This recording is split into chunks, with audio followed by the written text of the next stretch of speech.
Just from your talk about facing the threats, facing the challenges that are in front of the Muslims today, it's clear, obviously, in the long term, that we cannot solve the issues without any absence of an Islamic state. But the way I understood your comments is that we had to make a choice between either working for the Khilafah or working on ourselves. The way I look at it is, so when we come back to our Islam, and obviously that's the first and fundamental point, but isn't it about responding to all the commandments of Allah subhanahu wa ta'ala, and some of them will find they're within our individual capacity, so we can return to the prayer, but there are others which are a collective effort and may not necessarily be applied tomorrow. So the point is, does it have to be a choice between one or the other? Or is it all about responding to all the commandments of Allah subhanahu wa ta'ala? No, it's the issue of manhaj. That Islam didn't come. Allah subhanahu wa ta'ala didn't drop the Quran out of the sky all at one time. He could have. As a matter of fact, he could have sent the malaika down with suhuf, just with pages. He didn't. Over 23-year period of time of suffering, consolidation, sacrifice, killing and being killed, wounding and being wounded, the Quran was revealed, and the life of the Prophet was opened up for us. So there is a manhaj, a procedure. Certain things have more priority than others. I say from my own small perspective that what I see among the Muslims is that the Muslims need to reform themselves and their behavior first. We need to know what Islam is before we say we want to establish it. This is the need for education. Now, what you're doing here in the university is academic education. You're not going to become a doctor until you study medicine. You're not going to study medicine, and so you're not going to become a doctor until you do an internship. You're not going to go to your internship until you study. You go to medical school. You're not going to go to medical school until you do some other preliminary studies. So there's a manhaj on the way. Keep the ideal in your mind and speak about it, but follow the manhaj. This is all I said. And the aqidah is the most important part of our manhaj. If you don't start off right, you're not going to end upright. One of our scholars who has passed away, Abu al-Ala Maududi, he said in a book called Towards Understanding Islam, you cannot plant a mango seed and wish for an orange tree. It won't happen. And the Prophet ﷺ told us in a very good hadith, Kullu a'malu bin niyat. It's upon the intentions. So inshallah, brother, have the very best intentions. All of us should. And I think I'll try to be comprehensive in terms of our overall goal. But my suggestion was that we follow the manhaj and we begin with ourselves, inshallah. Just like to mention a little point that you mentioned in the talk that you gave, inshallah, and advice for all the brothers and sisters here. SubhanAllah, Shaykh, when I speak to a few people in different organizations, different cultures and different sects as well, they're quick to comment about others. You know, leaders, corrupt, that's what Islam, you know. And I just quote the verse from that Allah subhanahu wa ta'ala does not change that within a nation until that nation changes that within itself. And then a point that you mentioned, which I think is one of the most important points that you raised in your lecture and in your previous lectures, is about the Fajr prayer, the morning prayer. You know, like subhanAllah, people are willing to criticize and judge, but if you have a look at the bare essentials, I mean, there's no doubt about it, the 5 pillars of Islam, and especially the prayers are the first thing that we are going to be asked on the Day of Judgment. And how much of us are perfecting our prayers? It is not a matter of perfecting our prayers, it's not a struggle. It should be a desire and a love which we should complete, especially the Fajr prayer. Because out of the 5 prayers, other than Friday, that is the most rewarding prayer. And how much of us are going up to the prayers? And one of the great scholars said, I forgot which one it is, I'm not going to remember which one it is. He goes, it's not a matter of trying to get up for Fajr, that is the struggle. The struggle is trying to get up for the Tahajjud prayer. You know, when Allah descends to the last heaven in the way in which He does, you know, and then Allah subhanahu wa ta'ala will answer our dua, you know. Maybe. And I just make just one small comment, just in addition to that. The Messenger of Allah sallallahu alaihi wasallam said to us that you will know the hypocrites from my ummah because they have a difficulty making the Fajr and the Isha prayers in Jama'ah. So I don't know about Sydney, Australia, but I'll just give you what I see in the world as a generality. And of course, the prayer in Jama'ah is for the men. But for the women, it's inside their homes. It's better for them. But generally, do you know what the percentage it is for Muslims praying the Fajr prayer? Not here, but in Mecca even. In Mecca, a city which is 100% Muslim, supposed to be anyway. If there's a non-Muslim in Mecca, he snuck in. You know. So in Mecca, maybe only 1 out of 100 people is getting up out of their beds and coming to the masjid to pray Fajr. So what do you think in Sydney, Australia? Maybe 1 in 1,000. Let's say for 400,000 people here in Sydney, Australia, there may be 400 people in all the masjids together for Fajr prayer. So now, I say that all those with strong feelings, strong condemnations, and strong aspirations and ambitions and voices, let's meet at the Fajr prayer and talk about those issues. And if we can't meet at those times, you can't talk. Keep quiet. Because that's what you're struggling with, and that's what all of us are struggling with. And it's not based upon what Khalid feels, it's based upon the indication of the Prophet ﷺ. We have to build this love for the Fajr prayer and the Isha prayer in our hearts because this is the heartbeat of the deen, the Salah. Inna salata kanat ala al-mu'minina kitaban mawquta. Fixed and stated times. So thank you for your advice, inshallah. Yes, sir. What are our priorities in very difficult times as humans, as individual level? I'd like to have an advice. What can we do? So confused. We're so confused that we still think that any work that has been done has to be done in a group, not at individual level. So everyone is washing his hands. So what do you think our priorities are in these times?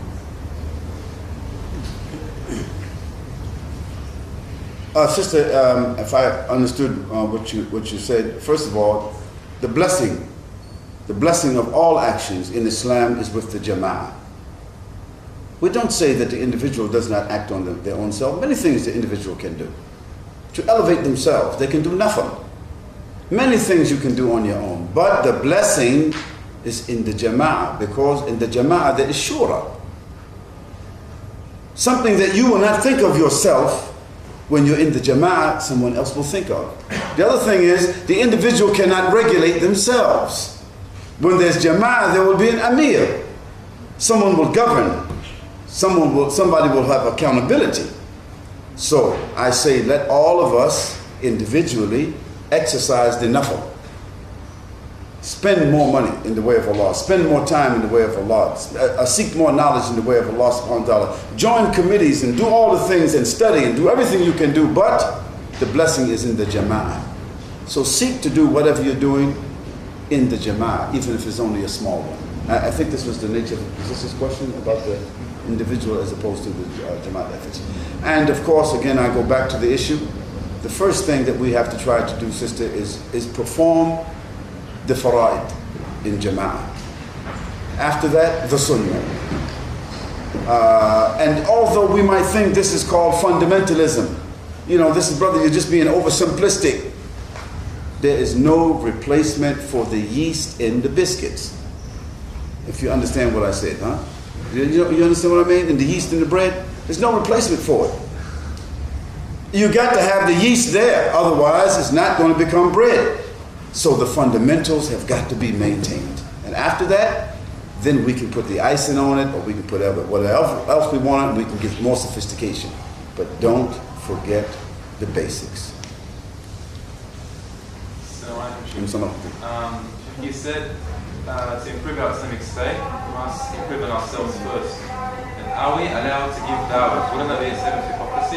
We give dawah, yet we don't fix ourselves. But what do we do? Can we give dawah while we are fixing ourselves? Of course. But the Messenger of Allah made it incumbent upon all of us. بَلِّغُ عَنِّي وَلَوْ آيَةً. Teach from me whatever you have, even if it's only a verse. Yes, you have to do that. But make sure you understand what you're giving da'wah upon. You first see the first thing that Allah subhanahu wa ta'ala did, He did what? He revealed what? Knowledge. Bada'a bil-ilm. He began with what? Knowledge. So first thing we have to pursue is knowledge, the proper understanding of Islam. Not sophisticated issues, but very simple issues.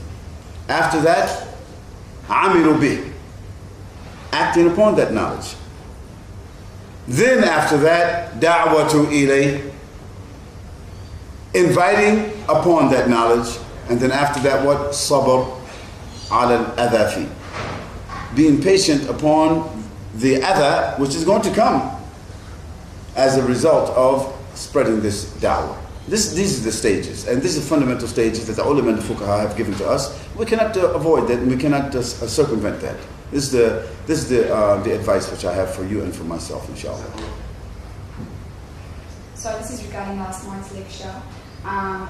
You mentioned there are 5 books.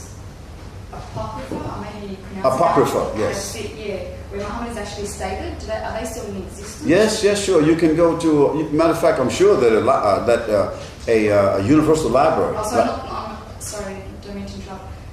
Not the actual books, but the actual passage stating that Muhammad will come to pass. No, that you can find if you'll go on the website and you put in the word Barnabas, and you'll get a listing. The Gospel of Barnabas. Click on that. Sorry, I know what that verse is exactly. Okay. The book of chapter 5, verse 16, the Song of Solomon. I read in Hebrew, don't read in English. Okay, this is one moment. This is a different reference. Apocrypha means doubtful, which? No, this is a different reference. She's referring to something I said last night, so I'm responding to that, Brother Bilal, inshallah. The Apocrypha, he's right, it means doubtful books because the church fathers, the Catholic Church in particular, it was doubtful to them because it made reference to what they didn't want to make reference to. So they took it out from the books that they wanted to make reference to, but they are legitimate books. If the rest of them are legitimate, surely the Apocrypha is legitimate. I don't use it as a reference. I'm only saying that it is a Christian reference. So Christians need to look at that reference, okay, because it's there. And it's called the Apocrypha, and one of the books is called the Gospel of Saint Barnabas. And Barnabas was one of the historical disciples of Jesus Christ. He was called Blind Barnabas. He happened to be one of the only people that walked with this person who was called Paul. But he didn't know who Paul was because he was blind.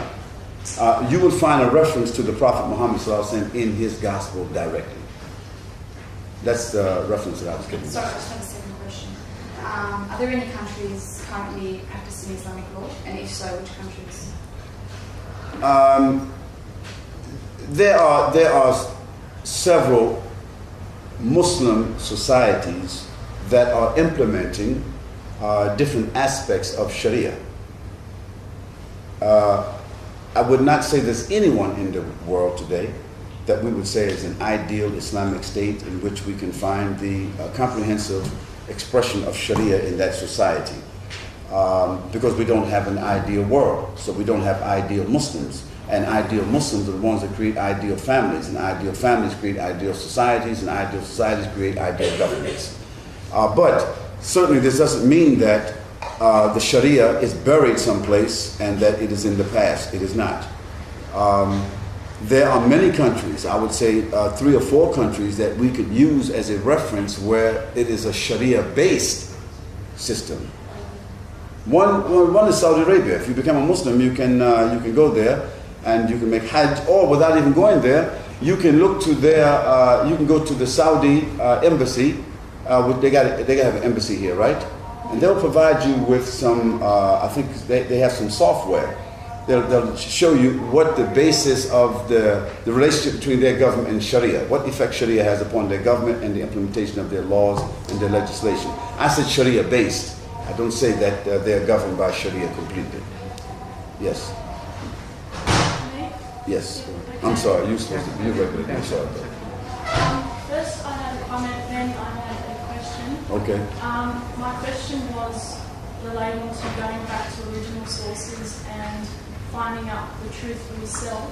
Mm-hmm. Now, in relation to any political or ideological divisions that may occur within the history of Islam. Islam in itself is very clear on what a Muslim is. Now, I know this is probably general knowledge to most of us, but the first thing is the Shahada, Salat, Saum, and Hajj, and of course Jihad. So what is most important to understand, and Zakat, if I didn't mention that. What's important to understand is that this is what constitutes a Muslim, and anything else is irrelevant. And this is the original source. This is what the Quran would say. If this is what makes a Muslim, then, as the Prophet said, a Muslim is not a Muslim until he wishes for his brother or sister what he wishes for himself. So I want to make this clear because some of the comments that were made can be alienating, and if Muslims persist with this state, some Muslims persist with this state of mind, it can be very discouraging to other Muslims. Okay. And that's what Allah says. If we're following the command of Allah, this is what's supposed to come first, that our brotherhood and sisterhood is what's most important, and Allah tells us what's a Muslim, not anybody else. The second question was in relation to... Can I respond to the first comment? Yeah. Okay. First of all, sister, may Allah reward you. But the Arkan Islam, the 5 Arkan, this comes from a hadith. Bunya al-Islam ala khamsin. You know this hadith. You know what it means, right? Bunya al-Islam ala khamsin. So Islam is built upon 5 pillars. So as Muslims, we live to try to establish these 5 pillars in our lives. But this is not the all of Islam. And simply because you make the Shahada to try to do that, this doesn't mean that's it. You become a Muslim and that's it. No. This is not the case. No, the sources of Islam is not the 5 pillars. I'm not saying that. Okay, then I want to make this clear. Yeah. Because in my references that may alienate some people, I'm referring to the Quran and the Sunnah. Knowledge of the Quran and the Sunnah and understanding the Aqidah base. Because the Aqidah base is what? It doesn't mean just a matter that you say, I accept the Quran, I accept Muhammad sallallahu alaihi wasallam. But no, if you reject the Quran, if you reject the verses of the Quran, if you reject the law of the Quran in your life, you don't accept the Quran. Yeah. I wasn't referring to your comments, by the way. I liked how you answered it, so it wasn't about you. Yes. And I'm not saying that that this is all it takes to be a Muslim. I'm not saying that at all. I'm just saying that they're the basic tenets of what a Muslim should basically believe, and the actions of the person's life after that, well, that's every person for themselves in terms of what they do. That's intrinsically not correct, sister, at all. This is something taken from the unbelievers. That this whole issue of as long as we have the 5 pillars of Islam and that's what makes a Muslim. Just a moment. Yeah. As long as we take the 5 pillars of Islam and we are all Muslims, and after that, I mean, it's a person's individual choice what they do, and nobody should have any comment about that. No, there is accountability. In terms of what? There is accountability. You are, as a Muslimah, you are accountable to somebody in a Muslim country. The only reason you become an individual and you personify individuality is because you live in a country that has made individuality a religion. In Islam, you have an accountability. It is not just a matter, for instance, let me give you an instance because it won't take too much time because other people have questions. I'll give you an instance. After the Prophet ﷺ passed away, ﷺ, there was a group of people who said to Abu Bakr, they're going to pay zakat, but they'll pay it to themselves. Didn't they? This is their own individual feeling. The Prophet ﷺ is not here. We'll pay the zakat to ourselves. We'll not give it to you. What did Abu Bakr radiallahu anh decide about those people? Did he leave them for their individual feeling? What they thought about it? Certainly they were Muslims. No, Abu Bakr told them, Wallahi, the zakah is one of the pillars of the Islam. You will pay it in the same way it was paid during the time of the Prophet ﷺ, or I will wage war on you and I will take it from you. So Abu Bakr was a very mild-mannered person. Usually, Umar was a very militarized, militant person. Umar and others radiallahu anhu said to Abu Bakr, Ya Abu Bakr, these are Muslims, how are you going to wage war on them? He said, if they change their shahada, will they be Muslims? No. If they don't pray, will they be Muslims? No. If they don't fast, will they be Muslims? No. If they would say they won't make Hajj, will they be Muslims? No. So if they don't pay the zakah, they are not Muslims. They are murtad. They are apostates. So, sister, this is a very fundamental issue that we have to deal with. That we cannot look at Islam as an individual issue, that once I become a Muslim, I'll take my shahada, then it's my own individual, nobody should put any pressure upon me. La ikraha fi din is something different. You are a Muslim, this doesn't apply to you. There is accountability in the religion. We don't feel this accountability because we live in a country, you understand me, that tells you that every individual is for themselves. That's not true. Now, maybe you didn't mean exactly all of that, but I'll tell you what I can do for you. I'll be here for another 4 days. I'll give you my email. You can stop me at another time and I will discuss this matter a little further, or I will refer you to somebody who has better knowledge than myself, because this is a very dangerous issue. It's a very sensitive issue. And I just want you to take this, just take that advice from me about it, and I'm just saying to you with the best of my ability, and I'm putting the best construction on what you said also, inshallah.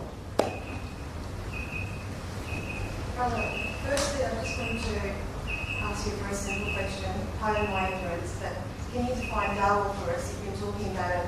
Da'wah. Yeah, and also can you please just state, in your opinion, what is the best way that ladies, might sound a bit sexist, but how do ladies do da'wah, or what's the best? Da'wah means, by definition, it means calling, inviting people towards Allah subhanahu wa ta'ala. It means calling people towards the deen of Allah subhanahu wa ta'ala. Calling people towards the aqidah of Islam. Calling them towards what you are upon. It's an invitation. Allah subhanahu wa ta'ala says, call to the way of your Lord. Who is the way of your Lord? What is the sabil of your Lord? The sabil of your Lord is al-Islam. What is Islam? Call to the Quran, call to the Sunnah, call to the aqidah of Islam. Call to the way of Allah subhanahu wa ta'ala with wisdom and beautiful preaching. Sure, everyone has to do this. This is upon you and upon me. We don't have any clergy in Islam. Some specific people, you understand, whose role is, ecclesiastical role is to do da'wah. No, every individual must do the work of da'wah, but once they receive some knowledge, according to what knowledge you have to share it. You have to give it. Because Islam for you and I is a treasure. Allah gave that to us. We have to share that treasure with other human beings. This is our job. And you as a sister should do it to your ability. And I'd like to say to you as a sister, you may have a greater responsibility upon you, maybe than some men. Why? Because of the population of women today. In the Western world today, women are 2.5 in the ratio to male and female, that is. But if you take that ratio in another way, if you take the men who want to be women, that adds 3.5. If you add the men who don't want wives at all, then that makes 4.5. If you take the men that's fighting at war, they're not available, that's 5.5. If you take the men that's in jail, that's 6.5. If you take the men that's shooting drugs and drinking alcohol, that's 7.5. So I mean, this is a tremendous ratio when it comes to the issue of da'wah. And I'm sharing some social statistics with you that 60% of those that enter Islam, 65% of those that enter Islam in the UK and in the USA in particular, 65% are women. And this has come from one-on-one da'wah by women. It's not brothers giving da'wah, it's one-on-one da'wah by women, just like yourself. So yes, you have the same obligation that I have. It's been so difficult after September 11, like what are the ways to get around it? Okay, I'll briefly just address that. Sister, let me give you a couple of statistics, and I use statistics sometimes to explain issues. In America, normally on an annual basis, about 42,000 people accept Islam, generally every year. In the UK, about 12 to 15,000 accept Islam every year. What I found, according to verifiable statistics, is that since September the 11th in America, 78,000 people accepted Islam. In the UK, 26,000 people accepted Islam.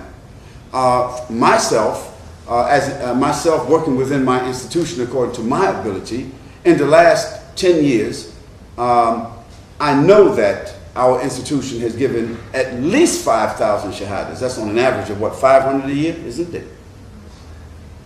Well, since September the 11th, he quoted a figure of 1,476. Actually, it's now 1,523. So since September the 11th, the Islamic Teaching Institute has delivered 1,523. Now, this is not because this is not because we have some extraordinary capabilities. It's because this is one of the concentrations that we use. I say that you and each one of us should take 30 minutes a day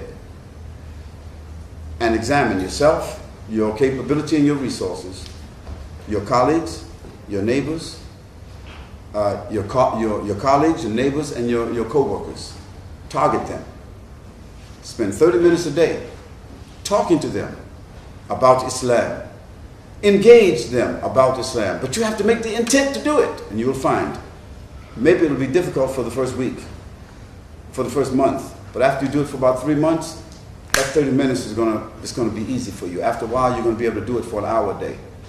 And I guarantee you, sister, inshallah, if you make the intent to give dawah this way, you will on average, you yourself will on average give 1 shahada every 3 months at least. And think about this here. Suppose the 400,000 Muslims in Sydney, or let's put this, suppose the 150,000 adult Muslims in Sydney, Australia, suppose each one of them gave 1 shahada a year.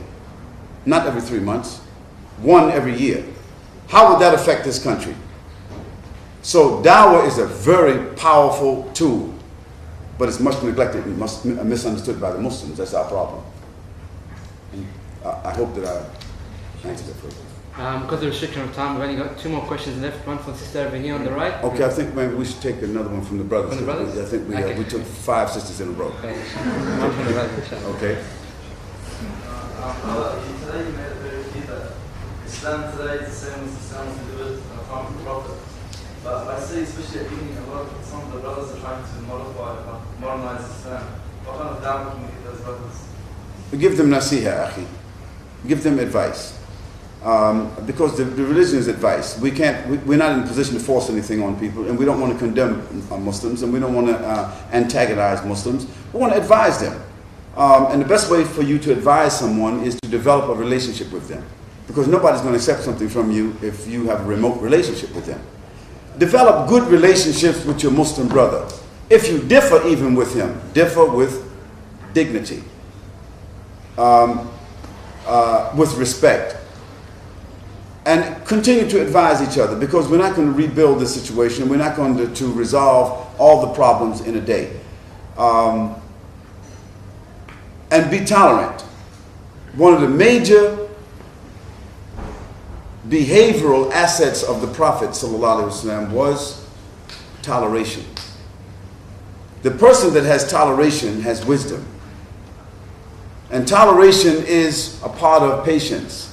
That's being able to bear with something that is disagreeable to you, repugnant to you, even an enemy or an insult.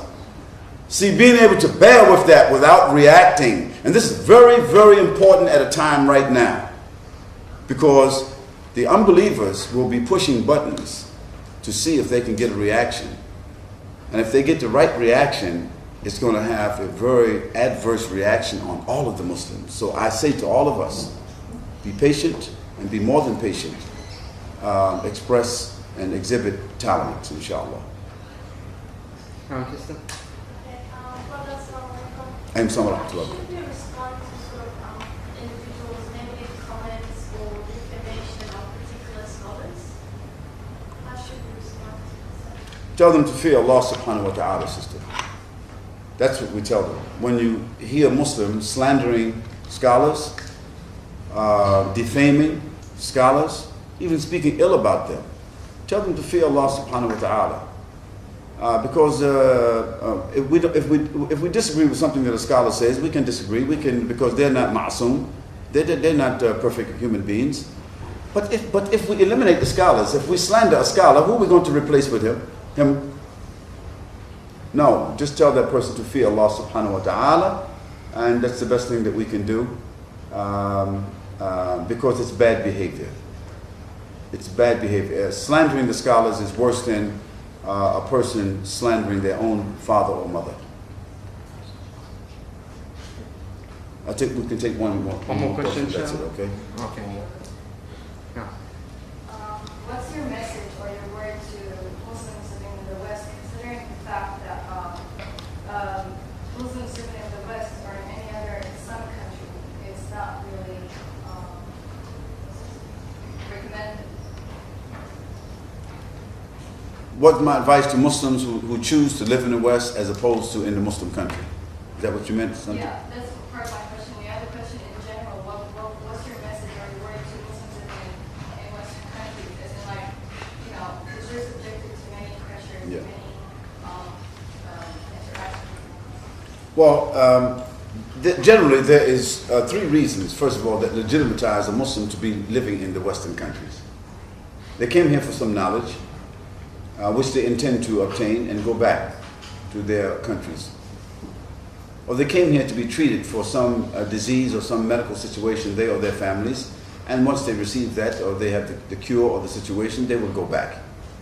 Or they came here for da'wah, in which case, as long as they are engaged in da'wah, they can stay. So that's just a general fatwa that is already established, very clear. This is some reasons why it gives legitimacy for Muslims. But those Muslims who just simply come to the Western countries, the Kafir countries, to get a better life, to have asylum and safety, and to raise their families up, and to enjoy that culture and under that umbrella, shame on them. They will answer Allah subhanahu wa ta'ala for that. But the case is what it is, dealing with the reality of it. We are here, living in these countries, whether we're born here or not. I say that what we should do is, and I think this was the last part of my statement when I talked, I said we should try to integrate the best of what one society has, one civilization has with Islam. Integrate it to the best of your ability. Do so with your behavior. Select from the best. The Messenger of Allah, sallallahu alaihi wasallam, he sent some of his companions, if you can remember, to Habash. You see, he sent them there because he said that there was a king there who was known to be just. He was not oppressive. He wasn't sending them there to engage in their culture. He wasn't sending them there to live there indefinitely. He was sending them there temporarily, you understand me, so that because it was the lesser of the two evils. So I just advise us to take from the seerah of the Prophet sallallahu alaihi wasallam and to use our behavior to show what Islam is to other people, and at the same token use the treasure of Islam to complement ourselves as opposed to the culture of the country that we're living in. May I just add this, that most of us, or the majority of the Muslims or Arabs which come to Western countries, they do come for financial reasons, but what can we do in this case? Especially now, people come from Arab countries, they're coming out of political reasons, and it's just deteriorating and just going down the drain. So, what can we do about that? Is there some sort of fatwa or anything that permits us living in our countries because of that and staying somewhere else? Okay, in this regard, sister, I mean, you probably know better than I do, or the brother here, he can refer you. That you have ulama and fuqaha living right here in Sydney who can give you a fatwa on this issue. And you may not like what they say because people like to go to scholars like they go to a restaurant. But I say, فَاسْأَلُوا أَهْلَ ذِكْرِ إِن كُنْتُمْ لَا تَعْلَمُونَ. When you don't know something, go to the people of dhikr, the people of the Quran and the Sunnah, and they will be able to tell you. Me, I cannot offer a fatwa, but I might be able to relate something upon one of those fatwas. I just say to you again, those Muslims who find themselves by choice or otherwise living among the non-Muslim people should guard their behavior. That's number one. They should be upon the da'wah of Islam. Number two. And they should be committed to reforming themselves and therefore contributing towards the revival of Islam. This is... قل آمنا بالله وما أنزل علينا وما أنزل على إبراهيم وإسماعيل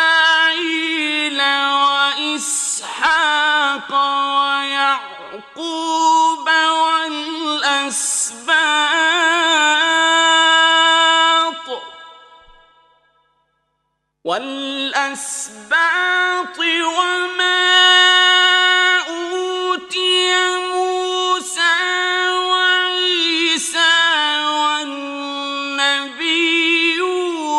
من ربهم لا نفرق بين أحد منهم ونحن له مسلمون.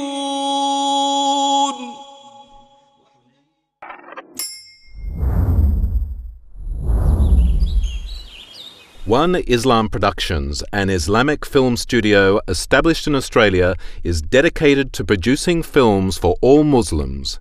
Just some of the films by One Islam Productions: children's programs, Islam for Me, We Remember Allah, Storytime, and more.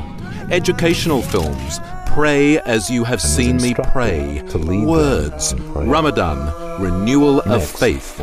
Documentaries.